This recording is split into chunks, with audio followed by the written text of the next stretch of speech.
Hello and welcome to another episode of what are we calling the show again? 5-minute masterclass. Anybody that's watched thus far knows. Well, one was nearly 5 minutes, but the rest were hours. It felt like. So we'll keep this short. I promise.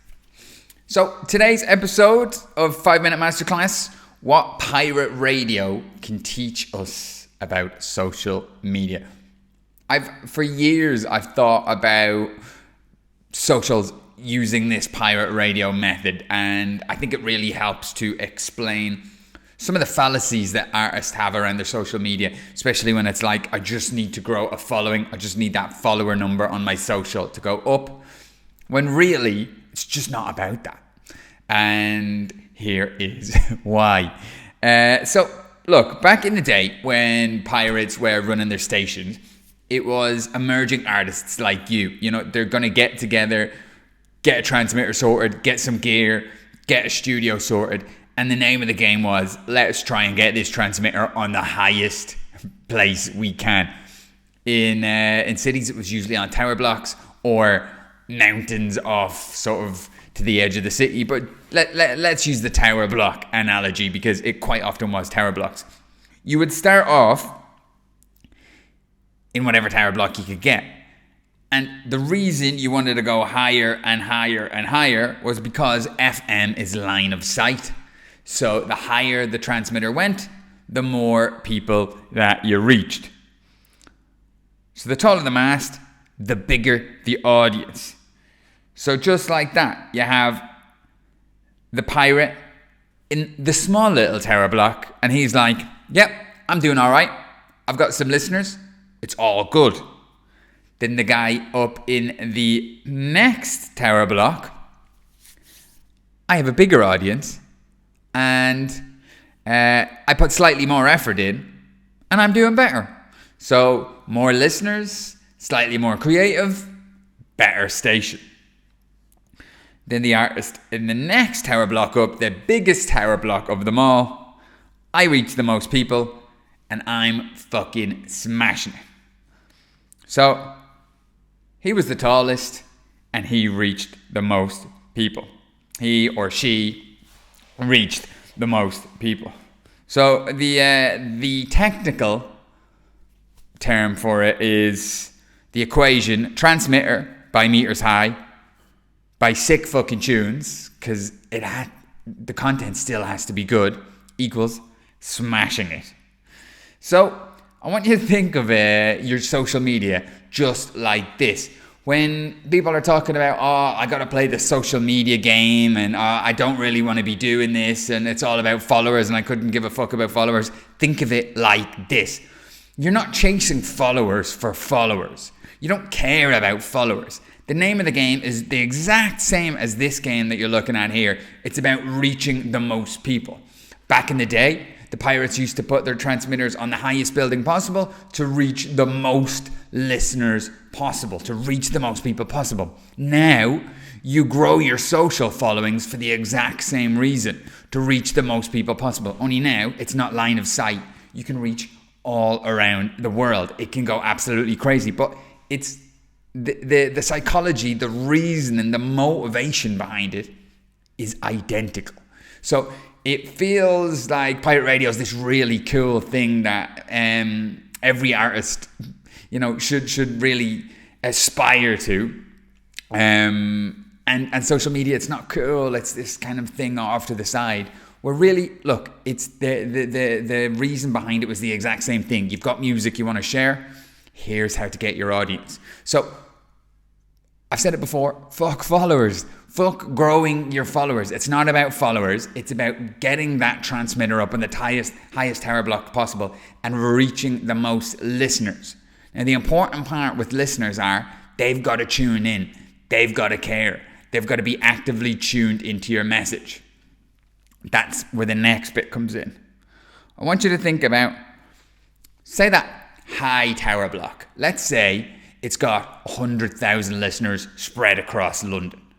100,000 people tune into the station on any given week. What would happen if we turned the mixer off? So we left everything else running. Transmitter's still running. It's touching people's radio stations. People can tune in, but it's just silence. What's going to happen to those 100,000 listeners? They're going to tune in. They're going to hear silence. They're going to bounce. Maybe they tune in again in a couple of days. Still silence. They're going to bounce. After a while, they're not coming back. They're not even checking you out. Your 100,000 listeners, technically, they're still out there. They're still walking around. They're still listeners. But they're not tuning in and they're not listening. Think of your social media the exact same. It doesn't matter how many followers you have. They arrived at a point in time. They hit follow at a point in time or like at a certain point in time. Doesn't mean they're still tuned in. Doesn't mean they're still listening. What are you broadcasting that's making them want to tune in? If you're not being creative, if you're not putting stuff out, if you're not doing a good job being an artist, they're probably not tuning in. So again, it doesn't matter what the numbers are. It's how many people are you touching? How many listeners are you actually reaching? Then the last analogy I want to look at is this shit-tron where we've kicked the wall in on a pirate radio station. Back in the day, in pirate radio stations, there was two main elements to a pirate station. Simply put, but you had the creative part, where you had the DJ, and then you had the text line. People used to text their requests in. How did you know you had a popular show? Because the text line would be hopping. With radio, you didn't have any other way of knowing who was tuned in. It's not like if you're running a live stream, you can see, hey, I've got 300 people listening right now. You're in a pirate radio station. The only way you had to really know who was listening was the text line. The text line would hop with requests for songs and shout outs and all that sort of thing. If you had a shit show where nobody tuned in, you probably got no texts. If you had the busiest show of the week on prime time, the phone was just hopping all of the time. So the phone was an indicator of how successful your show was. But that's all it was. It was an indicator, okay? What really mattered was how creative you were being. Because that's all that ever matters in music. What music are you playing? How good are you being as an artist? How creative are you being? That's all that matters. Now, imagine if you've got a show where there's no text. So the no texts come in at all. What do you think the show owners or the station owners are going to do to fix that? Do you think they're going to try and run some convoluted hack to get more texts in? Are they going to pay somebody in Mexico to send loads of fake texts to the phone? Are they going to somehow put up posters and go, hey, please text the station, text us? Are they going to ask friends and family to, hey, will you just send some texts to the station? No, that would be stupid, right? They don't care about that. What they would do is they would try and fix the show. They'd make the show better, or they'd get a new host in, or they'd put it at a different time. Whatever way they did it, they would try and fix the show. When you're on socials and you're worried about, hey, I need to get more likes, I need to get more followers, will you just share this for me? Will you just like this for me? I just need to get some comments on this thing. What you're doing is you're worrying about getting more texts when you should be worrying about the show. Oh, he's not looking too healthy there. It's literally the equivalent of what you're doing. You're concentrating on the text line going, how can I get more texts in? The texts were an indicator of how good the show was. The same as likes, comments, shares, followers. They're an indicator of how good you are being as an artist or as a brand.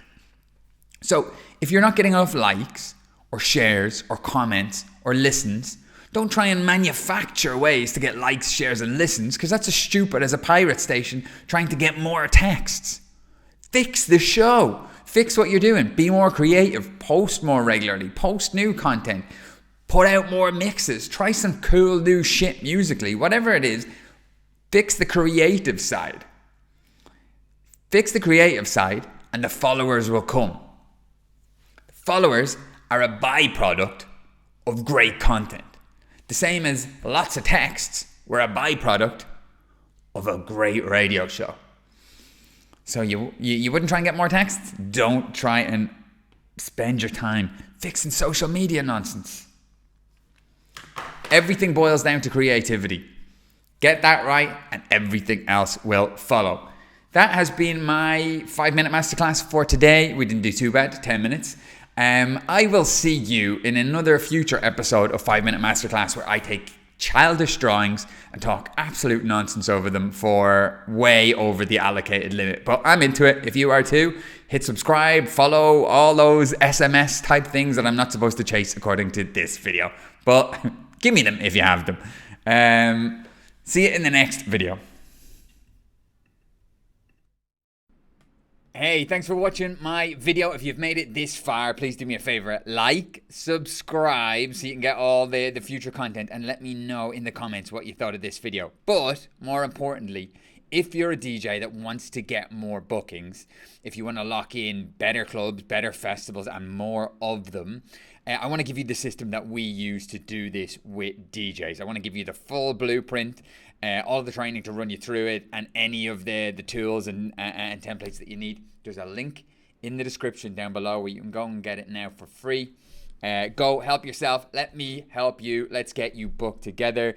The link is below. Did I mention like and subscribe? Like and subscribe. Thanks for watching. I'll see you soon. Cheers. Bye-bye.